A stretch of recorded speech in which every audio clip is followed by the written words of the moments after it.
তো বন্ধুরা দেখুন এই পুদিনা পাতাগুলো তুলে নিয়ে এলাম। তো পুদিনা পাতাগুলো নিয়ে এলাম একটু আগে গাছ থেকে তুলে। তো এই গাছ এটা দিয়ে আর বোরহানি করব। এখানে লেবু আছে একটা, এখানে 3 প্যাকেট হজমুলা আছে, এখানে দই আছে, টক দই আছে, এখানে জাল জিরা আছে, আর এখানে জোয়ান আছে। তো মিক্সিতে চাপাবো। কী জন্য করছি বলতো বোরহানিটা?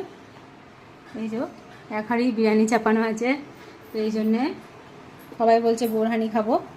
তো দাঁড়াও রেখে দিই।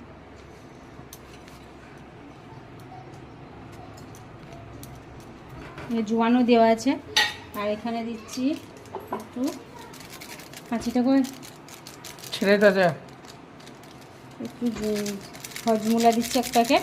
এটা 1 প্যাকেট দিচ্ছি, আবার যখন গুলে নেবো একদম লিকুইড হয়ে যাবে তখন ওই গুঁড়ো করে দিয়েছি, তো অসুবিধা।